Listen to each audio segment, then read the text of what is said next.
Okay, so today we will see biomolecules, carbohydrates, proteins, lipids,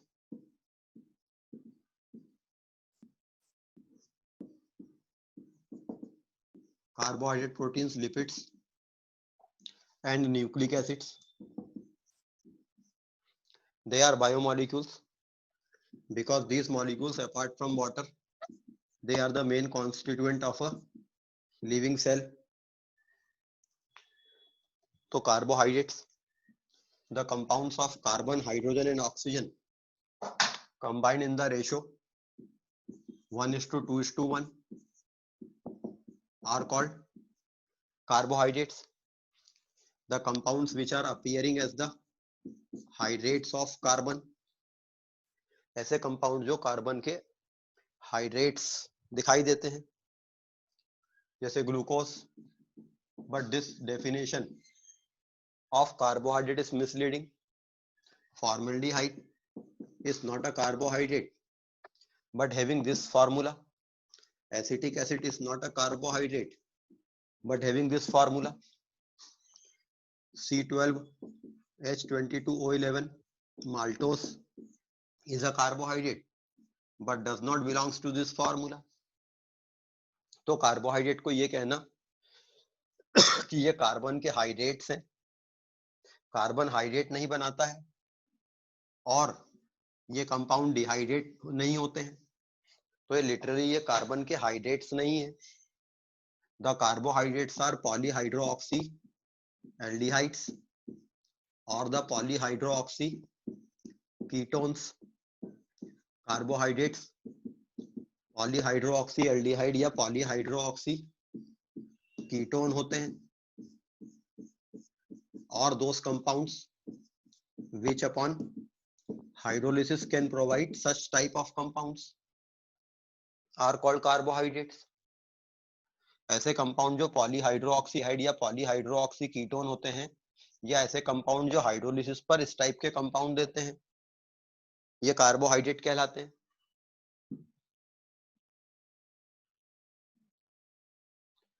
carbohydrates का classification. Carbohydrates on the basis of their property can be of two type, sugar and non-sugar.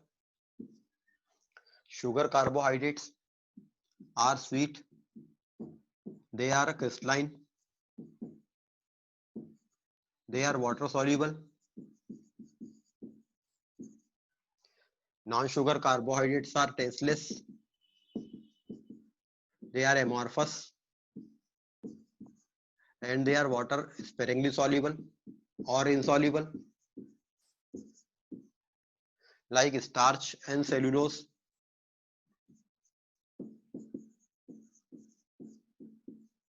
Are non-sugar. Glucose, fructose, sucrose, ये सब sugar carbohydrate. सारे monosaccharide और disaccharide और oligosaccharide sugar होते हैं, polysaccharide non sugar होते हैं. Sugar can be of two types, reducing sugar जो टॉलरेंस रीजन को रिड्यूस कर देते हैं, एंड नॉन रिड्यूसिंग शुगर जो टॉलरेंस रीजन को रिड्यूस नहीं करते हैं. ग्लूकोज फ्रक्टोस रिड्यूसिंग शुगर है, सुक्रोस नॉन रिड्यूसिंग शुगर है, सारे पॉलीसेकेराइड नॉन रिड्यूसिंग शुगर होते हैं. But this classification of carbohydrate is not proper. तो फिर कार्बोहाइड्रेट का classification on the basis of their hydrolysis product लिया जाता है. On basis of their hydrolysis, carbohydrates can be of two types, three types: monosaccharides, oligosaccharides, and polysaccharides.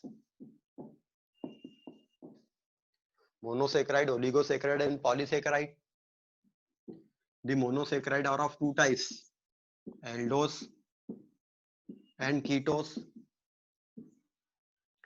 Aldose carbohydrate monosaccharide वो carbohydrate होते हैं जो फर्दर सिंपलर यूनिट्स में hydrolyse नहीं होते। ये दो प्रकार के होंगे, एल्डिक फंक्शनल ग्रुप वाले या कीटोनिक फंक्शनल ग्रुप वाले। तो polyhydroxy aldehydes are aldoses, polyhydroxy ketones are ketoses. Depending upon number of carbon atoms, they are triose, tetrose, pentose, hexose, heptose कि एक मॉलिक्यूल में कार्बन एटम कितने हैं। सिमिलरली कीटोस कार्बोहाइड्रेट्स भी triose, tetrose, pentose, hexose, heptose type के होते हैं। ओलिगोसेकेराइड्स upon hydrolysis gives few number of monosaccharide units, disaccharides, trisaccharides, tetrasaccharides, pentasaccharides,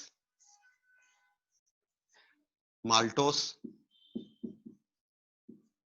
upon hydrolysis gives 2 alpha D glucose units. maltose 2 alpha D glucose unit देता है, तो ये alpha D glucose का disaccharide है। Sucrose gives alpha D glucose unit plus beta D fructose unit. तो sucrose is also a disaccharide. Lactose milk sugar, upon hydrolysis it gives beta D glucose and beta D fructose, beta D galactose।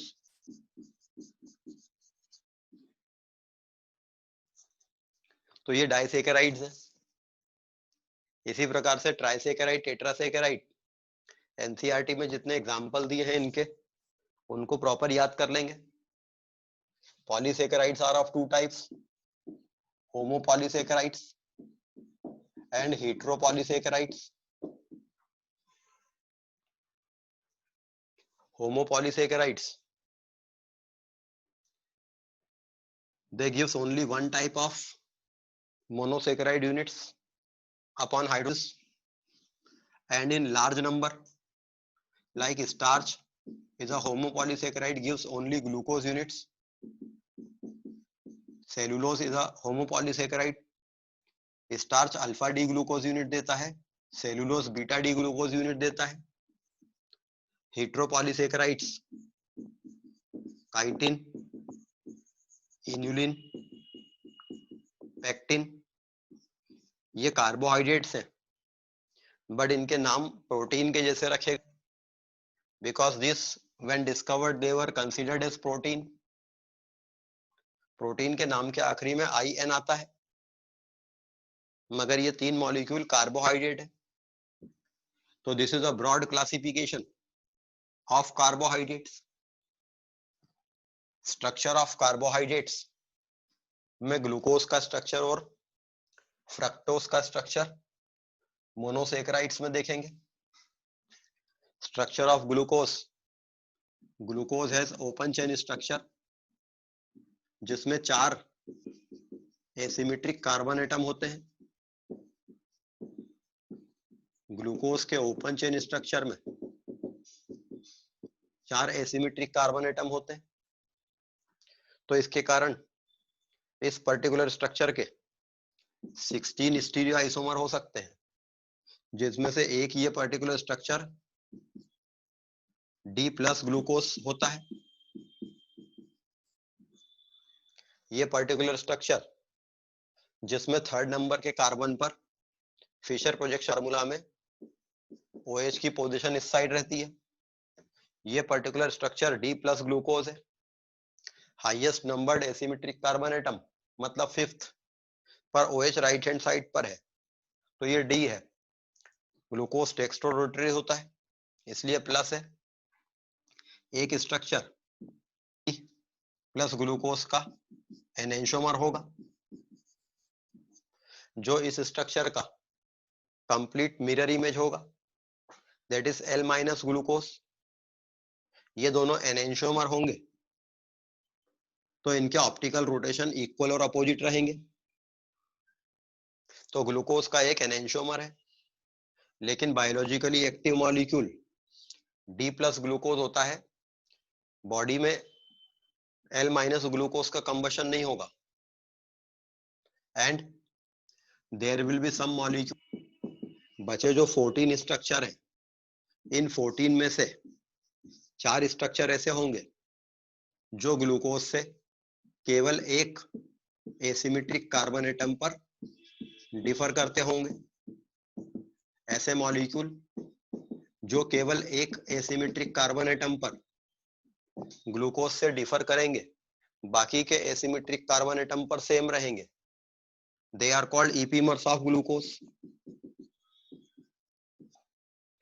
जैसे ये glucose का 2 epimer है, second number के carbon पर configuration पलट गया है, ये ग्लूकोज का 2 ईपीमर है, दैट इज मेनोस। ग्लूकोज का 4 ईपीमर इस galactose,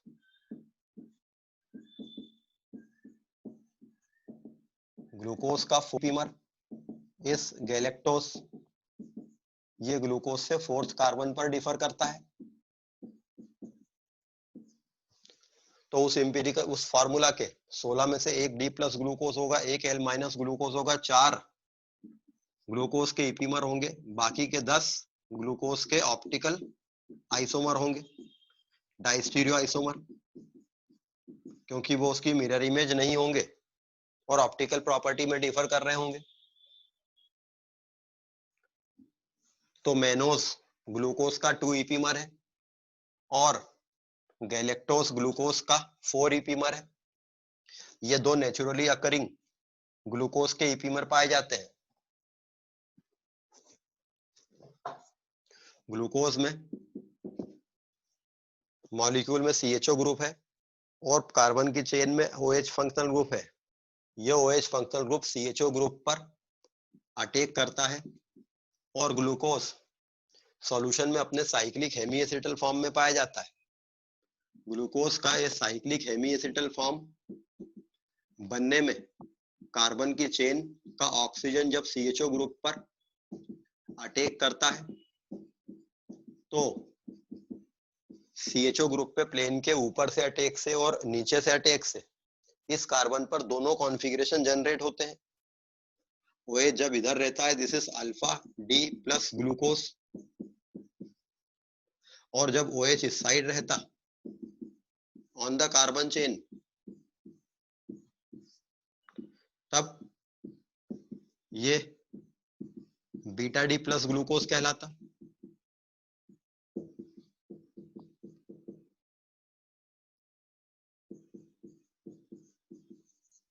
this is beta D plus glucose. Glucose का alpha form open chain form में बदलेगा, जो कि फिर से क्लोज होकर अल्फा फॉर्म बना सकता है, या वो open chain form beta form में बदल सकता है। देखा जाए तो ये दोनों एक दूसरे के ईपीमर है, क्योंकि एक एसिमेट्रिक कार्बन एटम पर बस डिफर कर रहे हैं, मगर ये ऐसे ईपीमर हैं जो एक दूसरे में बदल सकते हैं और हेंस एक दूसरे के साथ में इक्विलिब्रियम में पाए जाएंगे। इस टाइप के मॉलिक्यूल्स जो एक एसिमेट्रिक कार्बन एटम पे डिफर करते हो लेकिन आपस में इंटरकन्वर्टेबल भी हो, दे आर कॉल्ड एनोमर्स। तो ये ग्लूकोज के 2 एनोमर हैं और सॉल्यूशन में ओपन चेन फॉर्म काफी कम क्वांटिटी में पाया जाता है। तो alpha form can be considered directly in equilibrium with beta form. Alpha form को बीटा फॉर्म के साथ डायरेक्ट इक्विलिब्रियम में कंसीडर किया जा सकता है।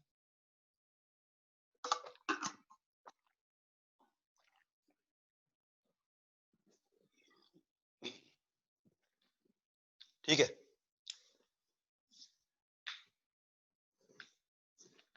ग्लूकोज का जो अल्फा एनोमर होता है ये क्रिस्टलाइन स्टेट में अलग किया जा सकता है बीटा फॉर्म से, क्योंकि ये दोनों एक दूसरे के डायस्टीरियो आइसोमर हैं। तो इन दोनों को आप क्रिस्टलाइन स्टेट में सेपरेट कर सकते हो, लेकिन सॉल्यूशन में अल्फा फॉर्म डालेंगे तो वो बीटा बना देगा, बीटा डालेंगे तो अल्फा बना देगा। सॉल्यूशन में ये हमेशा इक्विलिब्रियम में रहते हैं साथ में। इसका ऑप्टिकल रोटेशन, इसका स्पेसिफिक रोटेशन प्लस 112 डिग्री के आसपास होता है, जबकि इसका स्पेसिफिक रोटेशन प्लस 19 डिग्री के आसपास होता है। तो दोनों रहते तो ऑप्टिकली एक्टिव डेक्स्ट्रो रोटरी है, मगर स्पेसिफिक एंगल ऑफ रोटेशन दोनों का अलग रहता है। इनके इक्विलिब्रियम मिक्सचर का specific angle of rotation plus 52.5 degree रहता है, क्योंकि उसमें ये भी रहता है और ये भी रहता है। तो अगर अल्फा फॉर्म का फ्रैक्शन x है तो अल्फा फॉर्म का फ्रैक्शन x है और बीटा फॉर्म का फ्रैक्शन 1 माइनस x हो जाए, that will be equal to 52.5। तो इस तरह से अल्फा फॉर्म का fraction multiplied by specific rotation उसका प्लस बीटा फॉर्म का फ्रैक्शन मल्टीप्लाइड बाय उसका स्पेसिफिक रोटेशन, इसको इक्वल कर देंगे इससे, तो आपको इसमें इक्विलिब्रियम मिक्सचर में इन दोनों की क्वांटिटी पता चल जाएगी, रेशो पता चल जाएगा। ये करीब करीब 60% और ये करीब करीब 40% होता है, बट एग्जैक्ट वैल्यू इसको सॉल्व करके निकाली जा सकती है। और अगर आपने एक बीकर में ग्लूकोज के अल्फा फॉर्म के क्रिस्टल्स डाले, सॉल्यूशन का एंगल ऑफ रोटेशन शुरू में इतना रहेगा, but after some time it changes to this. और अगर आपने पानी में बीटा फॉर्म के क्रिस्टल डाले, सॉल्यूशन का एंगल ऑफ रोटेशन शुरू में ये रहेगा, but after some time changes to this. तो टाइम के साथ में किसी सॉल्यूशन का specific angle of rotation change होके इक्विलिब्रियम वैल्यू पे आ जाना, this property is called mutarotation. ये प्रॉपर्टी म्यूटा रोटेशन कहलाती है। तो because of this anomer formation, mutarotation सारे मोनोसेकेराइड्स में पाया जाता है। फ्रक्टोज भी म्यूटा रोटेशन शो करेगा, जितने भी मोनोसेकेराइड्स हैं सब म्यूटा रोटेशन शो करेंगे।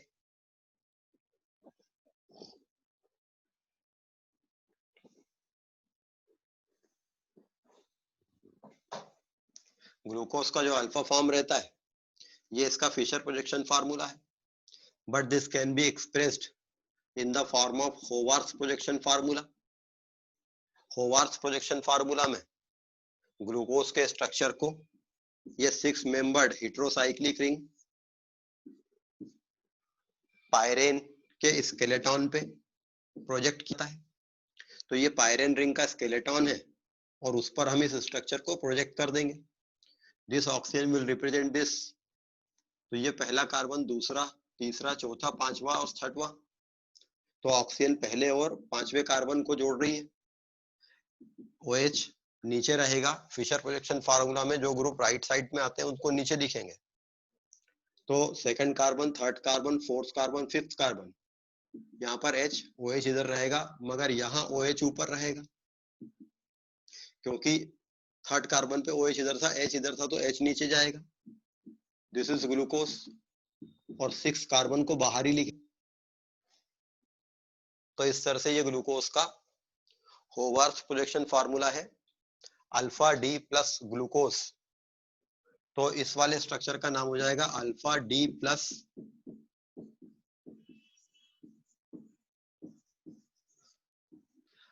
प्लस ग्लूकोपाइरेनोस। ये है अल्फा डी प्लस ग्लूकोज। नाम जो है उसके बीच में पायरेन वर्ड इंसर्ट किया है, जो इंडिकेट कर देता है कि 6 मेंबर रिंग है। इसी प्रकार से beta D plus glucose, beta D plus glucose जो है वो ये रहेगा, जिसमें ये फर्स्ट कार्बन पर OH ऊपर रहेगा, बाकी carbon position of HOH same रहेगी। तो ये फर्स्ट कार्बन पर ये दोनों डिफर करते हैं, तो ये फर्स्ट कार्बन इनका एनोमरिक कार्बन कहलाएगा। एनोमर्स के लिए वो कार्बन जिसपे कॉन्फ़िगरेशन बदल जाता है उसको एनोमरिक कार्बन कहते हैं। तो ग्लूकोज में एनोमरिक कार्बन कार्बन नंबर 1 है। तो ये ग्लूकोज का स्ट्रक्चर है। Similar structure is return for fructose. Fructose का भी इसी प्रकार का स्ट्रक्चर लिखा जा सकता है। फ्रक्टोज एक कीटोहेक्सोस है। फ्रक्टोज में 3 एसिमेट्रिक कार्बन एटम होते हैं जिनका कॉन्फ़िगरेशन ग्लूकोज के जैसा ही होता है। फ्रक्टोज में 3 एसिमेट्रिक कार्बन एटम है तो इसके 8 स्टीरियो आइसोमर बनते हैं। उन 8 में से एक ये है बीटा, ये 8 में से ये एक है D minus fructose, this is D minus fructose. और फ्रक्टोज का फी नंबर का ऑक्सीजन सी डबल बॉन्डो के साथ में हेमी एसिटल बनाएगा, तो इसमें 1 2 3 4 5 मेंबर साइक्लिक रिंग बनेगी हेमी एसिटल। लेकिन 6th नंबर वाला OH अगर अटैक करता तो 6 मेंबर रिंग बनती। फ्रक्टोज जब सॉल्यूशन में रहता है अकेला तो वो 6 मेंबर साइक्लिक रिंग में रहता है, लेकिन किसी से कंबाइन होता है जैसे सुक्रोज बनाता है तो वो 5 मेंबर रिंग में रहता है। तो इस ऑक्सीजन से हम यहाँ अटैक करा दें तो फ्रक्टोज के 2 एनोमर मिलेंगे, एक ये अल्फा फॉर्म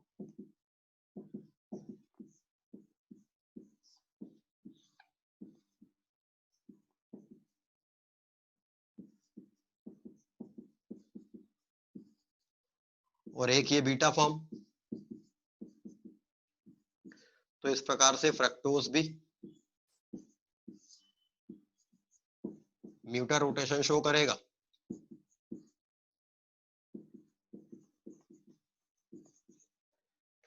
फ्रक्टोज में भी म्यूटा रोटेशन होगा।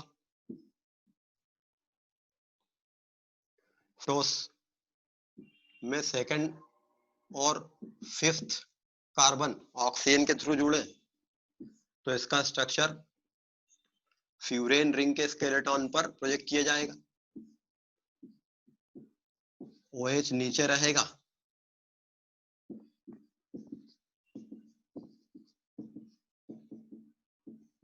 तो ये 6th कार्बन, ये 1st, ये 2nd, this is alpha D minus fructo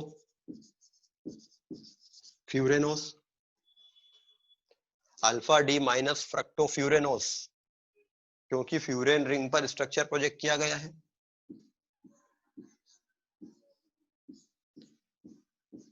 OH ऊपर आ जाता तो this is beta D fructo फ्यूरेनोस।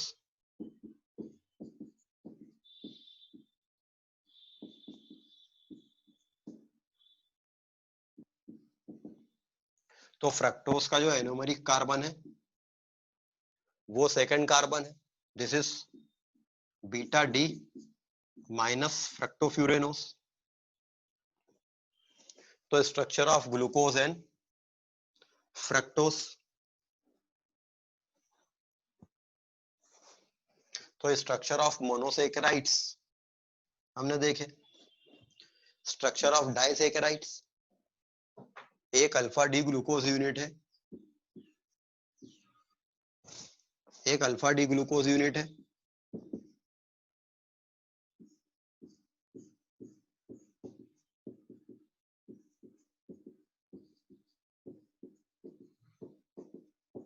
और एक और अल्फा डी ग्लूकोज यूनिट है। तो ये 2 अल्फा डी ग्लूकोज यूनिट है।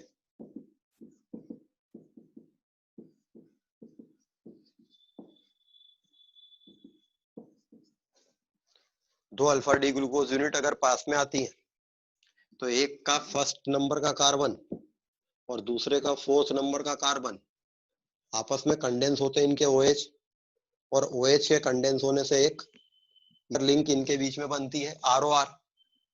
This ether link is called glycosidic link, और ये 1st और 4th कार्बन के बीच में बनी है तब जबकि 1st कार्बन एनोमरिक कार्बन था और वो अल्फा एनोमर था, तो दिस इज अल्फा 1,4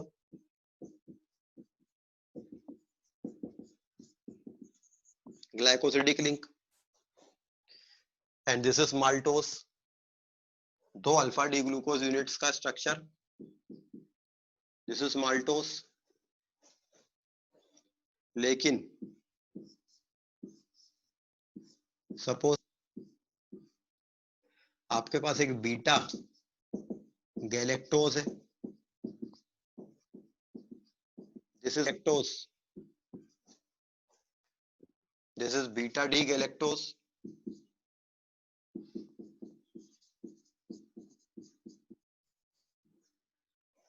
ये बीटा डी गैलेक्टोज है, पूरा ग्लूकोज स्ट्रक्चर बना रखा, लेकिन फोर्स कार्बन पर OH को पलट दिया है, तो ये गैलेक्टोज बन गया ग्लूकोज का इपीमर। और एक बीटा डी ग्लूकोज है, इसमें OH नीचे ही लेंगे, this is beta D glucose.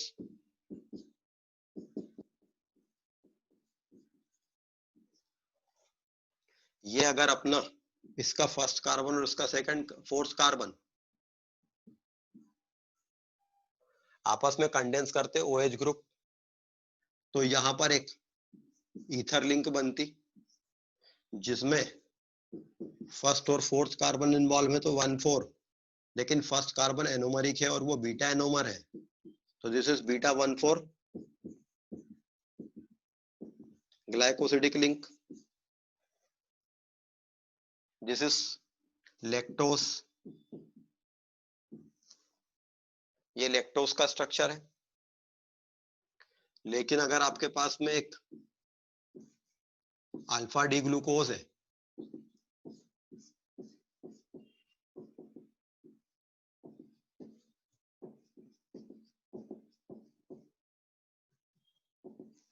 और एक बीटा फ्रक्टोज है,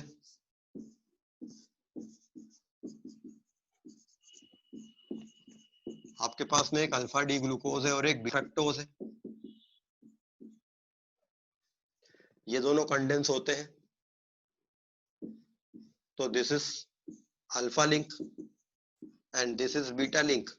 ये एक ग्लाइकोसिडिक लिंक है, मगर इसमें दोनों के एनोमेरिक कार्बन इन्वॉल्व हो गए, तो इसको हमें ये कहना पड़ेगा अल्फा 1 बीटा 2 ग्लाइकोसिडिक लिंक।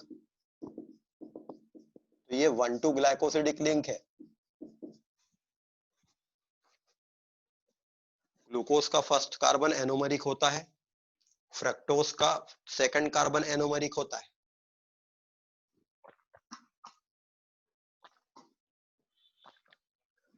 तो alpha 1 beta 2 glycosidic link, this is sucrose, तो this is the structure of sucrose.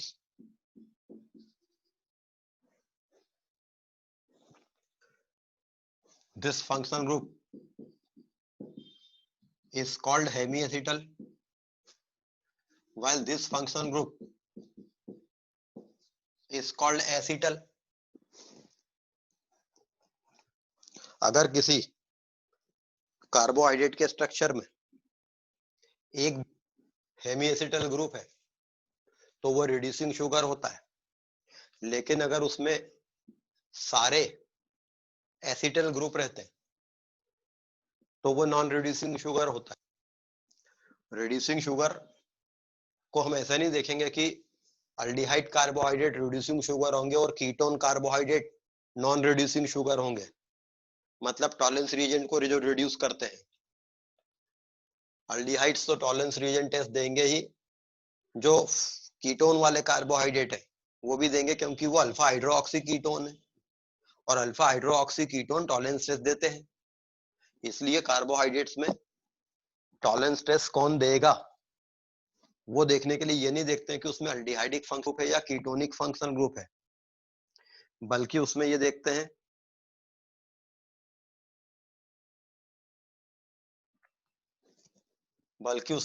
हैं कि ऑल एसिटल कंडीशन है क्या। अगर ऑल एसिटल कंडीशन रहती है तो वो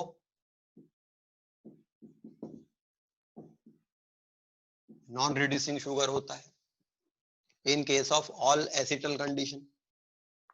अब हम देखें माल्टोस में इस ग्लूकोज का एनोमेरिक कार्बन है और उस पर इस कार्बन पर ये OR है और ये OR है, मतलब इस कार्बन के दोनों वैलेंसी पे OR OR एसिटल कंडीशन है, लेकिन इस कार्बन पर ये OR है मगर ये OH है। एक एसिटल एक हेमी एसिटल कंडीशन इसके पास है, तो ये रिड्यूसिंग शुगर होगा।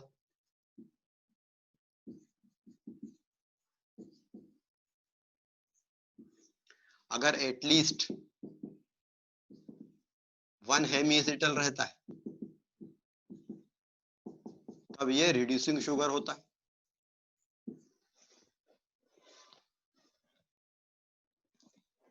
इसके पास में एनोमेरिक कार्बन है, इसके पास ये OR एसिटल है, मगर फिर यहाँ पर OROH हेमी एसिटल कंडीशन आ गई, ये भी रिड्यूसिंग शुगर होगा। मगर सुक्रोज में ये OR और ये OR और फिर इसके एनोमेरिक कार्बन पर ये OR और ये OR, इस पर ऑल एसिटल कंडीशन है, ये नॉन रिड्यूसिंग शुगर होगा।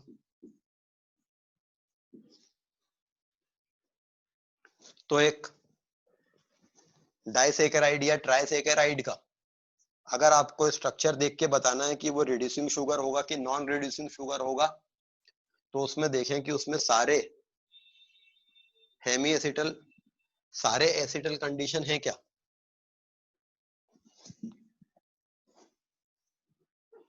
तो स्ट्रक्चर ऑफ कार्बोहाइड्रेट्स में structure of monosaccharides and oligosaccharides, the structure of polysaccharides,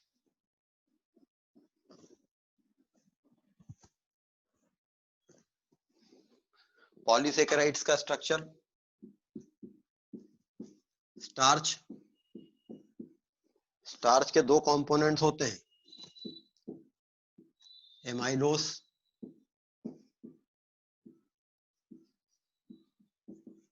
and amylopectin. Starch के दो कॉन्स्टिट्यूएंट्स एमाइलोस और एमाइलोपेक्टिन। एमाइलोस स्टार्च में करीब 20% होता है, एमाइलोपेक्टिन करीब 80% होता है।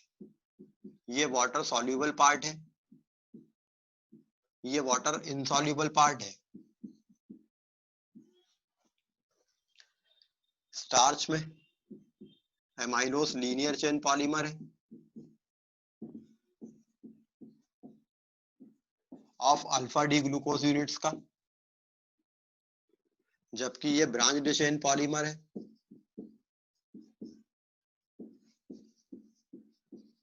Of alpha D glucose unit का। अमाइलोस में अल्फा डी ग्लूकोज यूनिट्स केवल अल्फा 1,4 ग्लाइकोसिडिक लिंक से लीनियरली जुड़ती जाती है।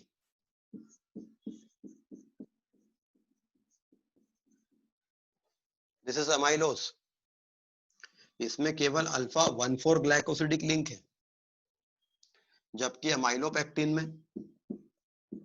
अल्फा 1,4 ग्लाइकोसिडिक लिंक पाई जाती है, but after some units alpha 1,6 glycosidic link भी हो जाती है। This creates branching. कुछ अल्फा 1,4 ग्लाइकोसिडिक लिंक होने के बाद कुछ अल्फा 1,6 लिंक हो जाती हैं। ये अमाइलोपेक्टिन है, ये अमाइलोज है, इनका मिक्सचर स्टार्च होता है।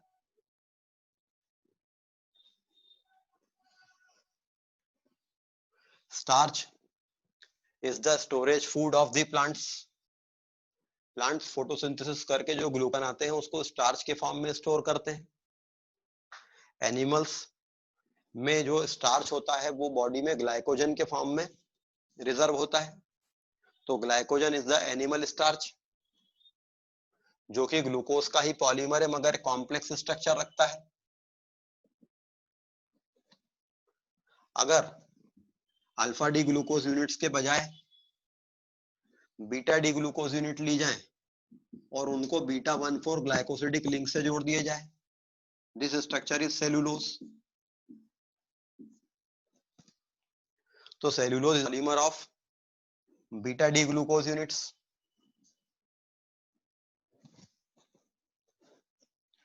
केमिकल प्रॉपर्टीज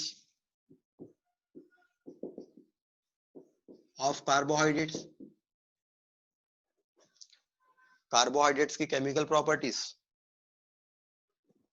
ग्लूकोज की मेनली प्रॉपर्टी देखेंगे, reactions of aldehydic group in glucose. Glucose polyhydroxy aldehyde है, तो ये एल्डिहाइड्स की प्रॉपर्टीज और अल्कोहलिक ग्रुप की प्रॉपर्टी देगा। एल्डिहाइडिक ग्रुप की property, reaction of glucose with hydrogen cyanide, glucose upon reaction with hydrogen cyanide forms glucose cyanohydrin,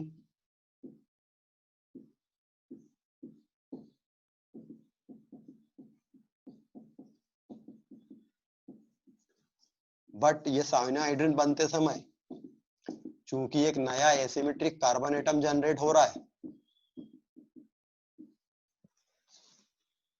ये cyanohydrin बनने में चूंकि एक नया एसिमेट्रिक कार्बन एटम जनरेट हो रहा है, तो इस कार्बन पे दोनों कॉन्फ़िगरेशन आएंगे। ये दोनों एक दूसरे के डाइस्टीरियो आइसोमर हैं, इनको इस स्टेज पे अलग कर लेंगे, फिर इसको हाइड्रोलाइज करेंगे, it will be converted into carboxylic acid. अब कार्बोक्सिलिक एसिड ग्रुप को लिथियम एल्यूमिनियम हाइड्राइड से रिड्यूस करते हैं, तो वो उसको कंप्लीट रिड्यूस करके CH2 ग्रुप में कन्वर्ट कर देता है। लेकिन अगर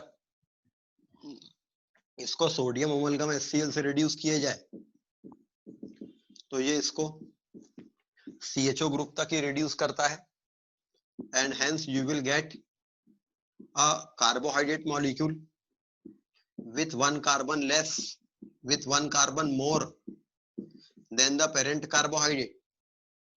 पेरेंट कार्बोहाइड्रेट में जितने कार्बन थे उससे एक कार्बन ज्यादा वाला एल्डोस कार्बोहाइड्रेट आपको मिल जाएगा। और इस पे सेम प्रोसीजर करने पर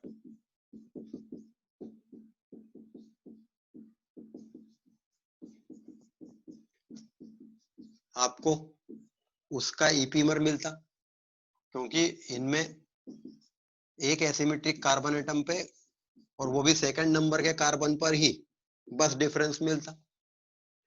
तो this procedure will give the 2 epimer of the new product.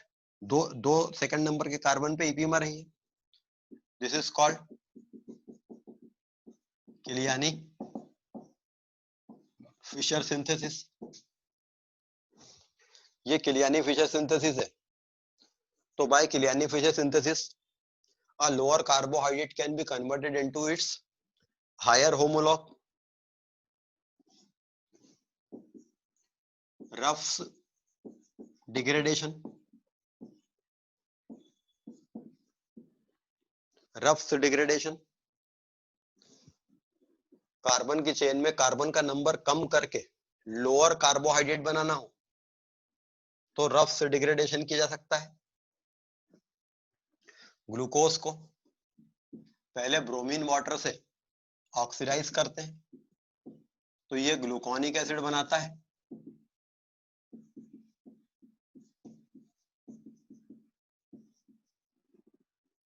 Glucose forms gluconic acid. Then calcium hydroxide डालकर इसको कैल्शियम सॉल्ट बनाते हैं।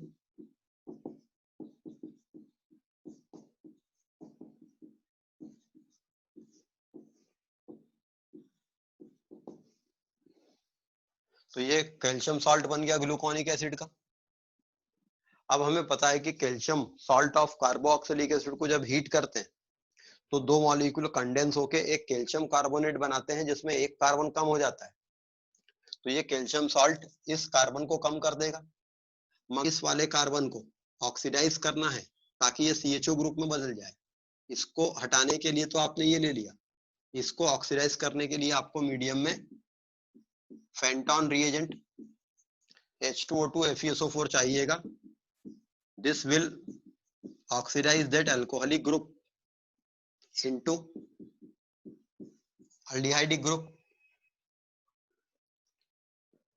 तो ये वाला कार्बन कैल्शियम कार्बोनेट बनाकर निकल गया। और सेकंड नंबर का कार्बन ऑक्सीडाइज हो गया। इससे आपको एक 6 कार्बन वाले कार्बोहाइड्रेट से आपको एक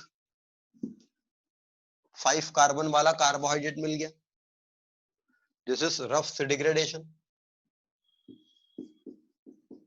oxidation reaction of glucose. Glucose का oxidation, glucose upon oxidation will give gluconic acid. Glucose का ऑक्सीडेशन ब्रोमीन वाटर से होता है। Bromine water is a weak oxidizing agent. तो ये CHO ग्रुप को COOH ग्रुप में ऑक्सीडाइज कर देगा। This is gluconic acid. But इसको अगर नाइट्रिक एसिड से ऑक्सीडाइज करेंगे जो कि थोड़ा स्ट्रॉन्गर है, तो वो इस वाले को भी ऑक्सीडाइज कर देगा and we will got glucaric acid.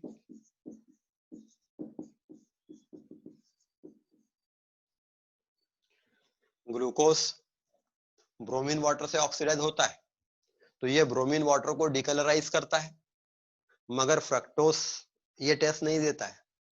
इसलिए ये ग्लूकोज और फ्रक्टोज में डिफरेंशिएट करने के लिए ब्रोमीन वाटर टेस्ट हो जाएगी। इसका अगर पर आयोडिक एसिड ऑक्सीडेशन कर देते तो ग्लूकोज के एक मॉलिक्यूल के लिए 5 मॉलिक्यूल पर आयोडिक एसिड के लगते, 5 मॉलिक्यूल फॉर्मिक एसिड के और 1 मॉलिक्यूल फॉर्मेल्डिहाइड का मिलता, जो ग्लूकोज में कार्बन चेन तोड़ देगा। रिडक्शन ऑफ ग्लूकोज, ग्लूकोज का reduction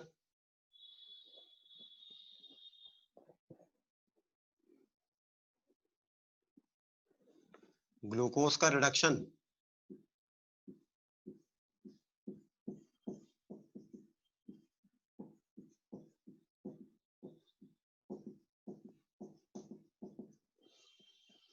when glucose is reduced with H2PD, CHO group reduce होकर CH2OH में कन्वर्ट हो जाता है, मॉलिक्यूल का बाकी पोर्शन रहता है, तो वहां कॉन्फ़िगरेशन चेंज नहीं होता है। This is called sorbitol. But fructose का रिडक्शन किया जाता,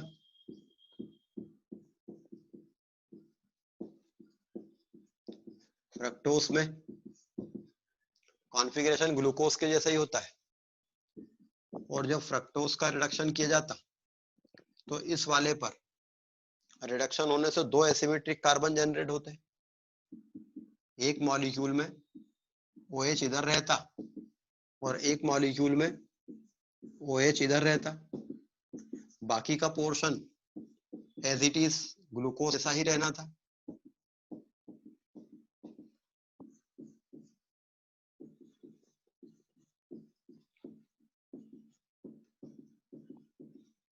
तो ये तो सॉर्बिटॉल ही है, बट ये इसका इपीमर मैनिटॉल है, तो ग्लूकोज केवल सॉर्बिटॉल देगा, जबकि फ्रक्टोज सॉर्बिटॉल और मैनिटॉल दोनों देगा। Reduction of glucose, reaction of glucose with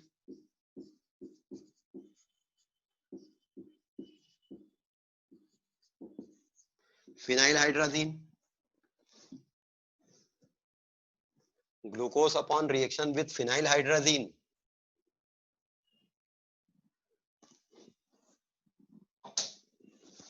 glucose phenyl hydrazine से रिएक्शन करके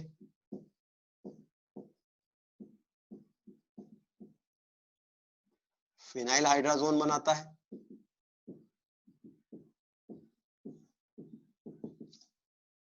this is glucose phenyl hydrazone.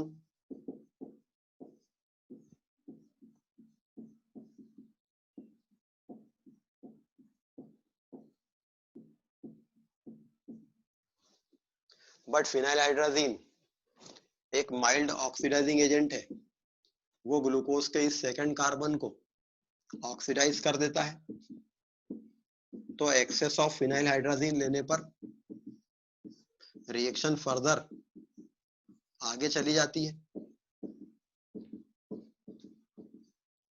इस रिएक्शन में ग्लूकोज ऑक्सीडाइज होता है, फिनाइल हाइड्राजीन का एक मॉलिक्यूल ब्रेक होता है अमोनिया और एनिलीन में।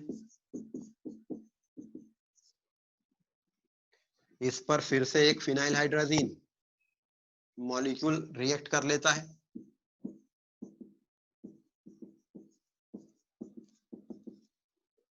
तो पहले कार्बन पर तो फिनाइल हाइड्राजोन बन गया था, दूसरे कार्बन पर भी हाइड्राजोन फॉर्म हो जाता है।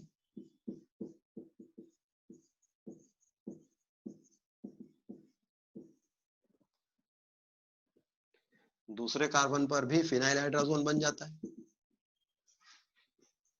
This is called glucosazone. इसको ओसाजोन कहते हैं, क्योंकि ग्लूकोज का ओसाजोन है इसलिए इसको ग्लूकोसाजोन कहेंगे।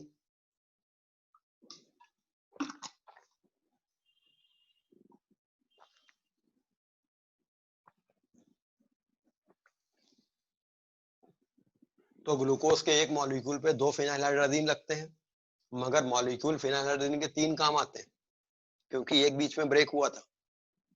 अगर इसको हाइड्रोलाइज कर दें तो ये एक एडजेसेंट पोजीशन पर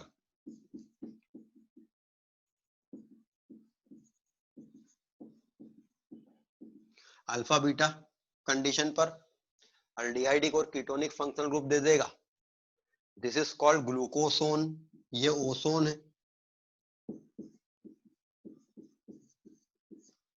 ये ग्लूकोसोन कहलाता है।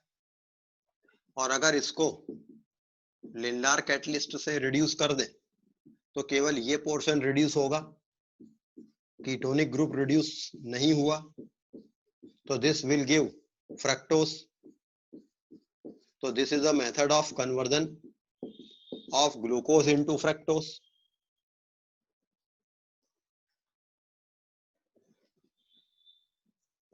Reaction of glucose with concentrated HCl. Glucose concentrated HNO3 से अलग ढंग से रिएक्ट करता है, कॉन्सेंट्रेटेड HCl से अलग ढंग से रिएक्ट करता है। HNO3 से ये दोनों ऑक्सीडाइज होकर COH हो जाते हैं, ग्लूकारिक एसिड बनता है, अभी देखा था। लेकिन कॉन्सेंट्रेटेड HCl के साथ में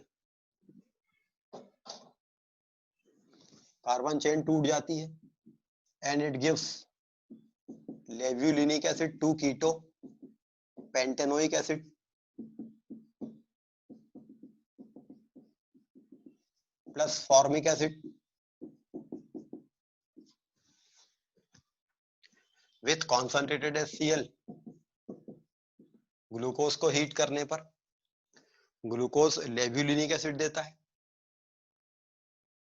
जो कि 2 कीटो पेंटेनोइक एसिड है।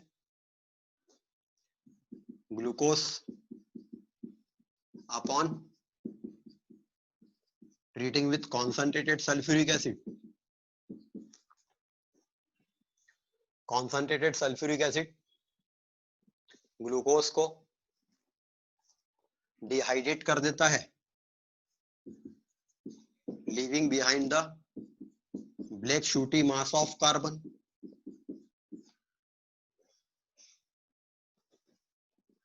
तो कॉन्सेंट्रेटेड सल्फ्यूरिक एसिड शुगर को या किसी कार्बोहाइड्रेट को black sooty mass of carbon में बदल देता है, that is charring of sugar, because char बन जाता है चारकोल। तो कॉन्सेंट्रेटेड सल्फ्यूरिक एसिड डिहाइड्रेशन करेगा, कॉन्सेंट्रेटेड HCl डिस्प्रपोर्शनेट करेगा, ये ऑक्सीडाइज हुआ है, ये रिड्यूस हुआ है।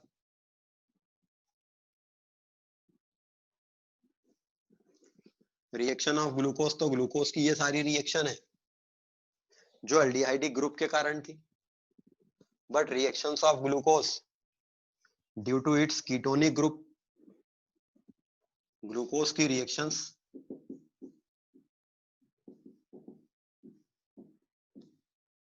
Due to its alcoholic group, glucose की रिएक्शन जो उसके अल्कोहलिक ग्रुप के कारण है,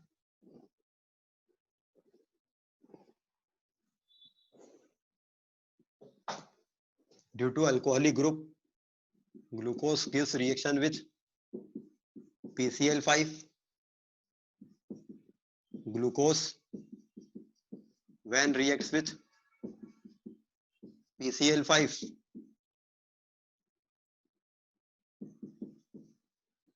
it quantitatively reacts with 5 moles of PCl5 so that all alcoholic group get converted into chloride. So this is glucose pentachloride.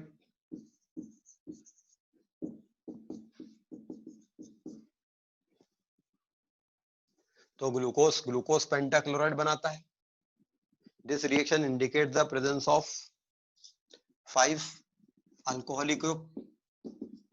Similarly, reaction of glucose with acid halide or acid anhydride. Glucose upon reaction with acid halide or acid anhydride undergoes the same reaction where the alcoholic group of glucose displaces chloride. तो glucose पर Easter group बन जाएगा जिसमें CH3CO group यहां लग जाएगा और ये एक ग्लूकोज पेंटा एसीटेट बन जाएगा.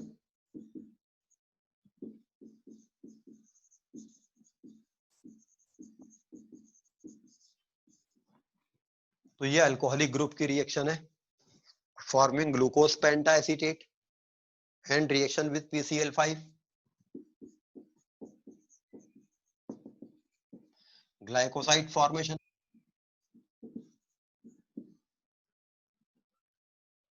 Glucose when reacts with methyl alcohol in acidic medium, glucose acidic medium में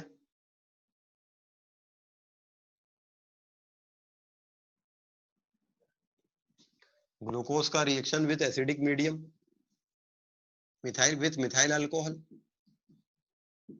ग्लूकोज रिड्यूसिंग शुगर है but it changes into non reducing sugar.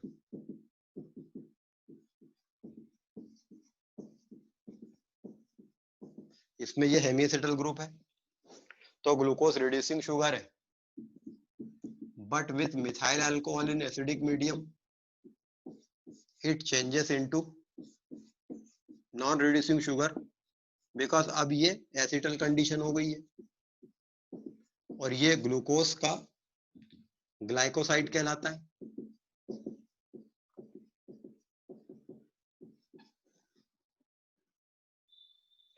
तो ये मिथाइल ग्लाइकोसाइड कहलाएगा अल्फा मिथाइल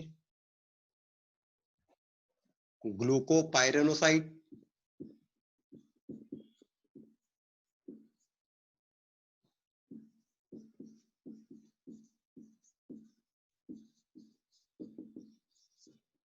क्योंकि पायरेन रिंग पे प्रोजेक्ट है तो इसको ग्लूकोसाइड तो कह रहे हैं, ग्लूकोज ग्लाइकोसाइड है ये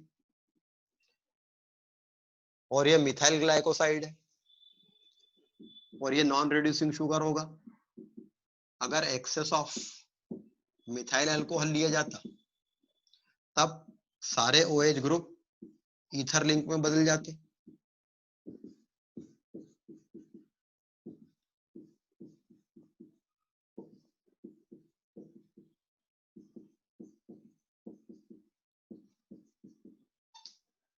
सारे OH ग्रुप ईथर लिंक में बदल जाते.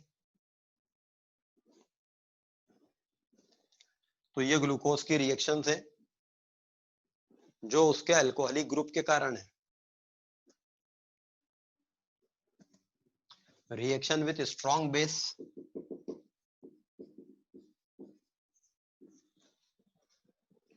glucose upon reaction with strong base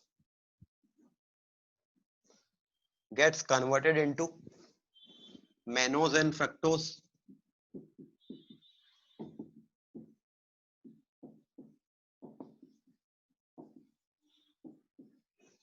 strong base से रिएक्शन करने के कारण ग्लूकोज मैनोज और फ्रक्टोज में कन्वर्ट हो जाता है. This is called Lobry de Bruyn 1 Ekenstein rearrangement. ये conversion of glucose mannose fructose में Lobry de Bruyn 1 Ekenstein rearrangement कहलाता है. So these are the properties of glucose. तो कार्बोहाइड्रेट चैप्टर से जेई मेन और एडवांस में डेफिनेट क्वेश्चन आएंगे. तो आपने कार्बोहाइड्रेट रिवाइज किया है, इसको रिवाइज करने के बाद इसके क्वेश्चंस अटेम्प्ट कीजिए. खासतौर से पिछले अभी 2-3 सालों में जो जेई मेन के पेपर हुए हैं उनमें कार्बोहाइड्रेट के सारे क्वेश्चन ट्राई कीजिए.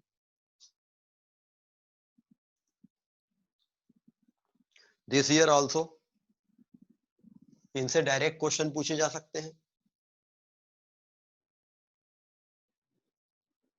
Next one is protein. Protein are the polymer of alpha amino acids. Protein alpha amino acids के पॉलीमर हैं.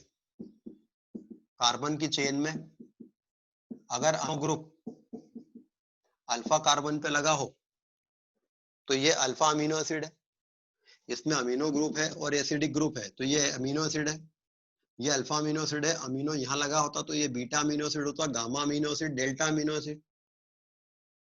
लेबोरेटरी में alpha beta gamma delta amino acid बनाए जा सकते हैं, but naturally occurring amino acids जो हैं वो सब अल्फा अमीनो एसिड है और वो भी केवल 20 प्रकार के. तो सारे अल्फा अमीनो एसिड्स में ये कॉमन स्ट्रक्चर रहेगा. सारे अमीनो एसिड्स में ये कॉमन स्ट्रक्चर रहेगा तब जबकि यहाँ कोई ग्रुप अटैच होना है. ये 20 प्रकार के ग्रुप अटैच होते हैं तो इसके कारण 20 प्रकार के अल्फा अमीनो एसिड बन सकते हैं.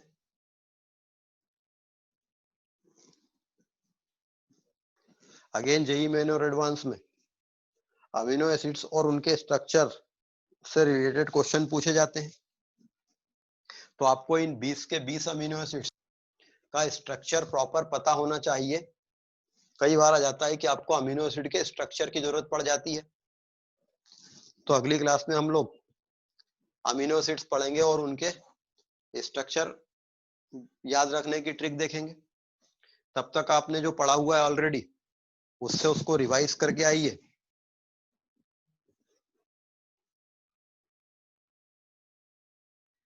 तो वो जो ग्लूकोज की मिथाइल अल्कोहल से रिएक्शन अभी कराई थी, अल्फा मिथाइल ग्लूकोपाइरानोसाइड बना था, उसमें 6th कार्बन तो हेमी एसिटल में है, तो उसको अपन ने नॉन रिड्यूसिंग मतलब कैसे बोल दिया?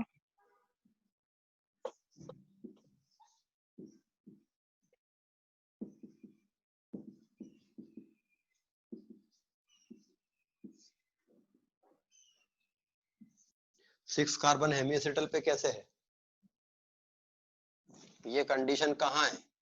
सर आपने अभी मतलब जो पहला वाला बनाया था उसमें CH2OH था, वो फिर एक्सेस में लिया था तब ये वाली कंडीशन आई थी. जब एक्सेस में नहीं लिया था तब आपने CH2OH बनाया था. ये हाँ तो इसमें भी हेमी एसिटल कंडीशन कहाँ है? सर ये वैसे ही तो जा रहा है.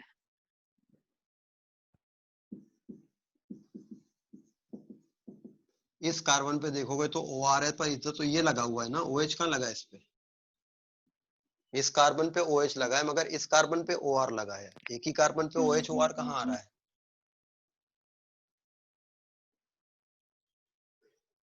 ये हेमी एसिटल कंडीशन केवल एनोमरिक कार्बन पे ही बनेगी, बाकी कार्बन पर नहीं बनेगी कभी भी. चलिए नेक्स्ट क्लास में देखते हैं अमीनो एसिड्स.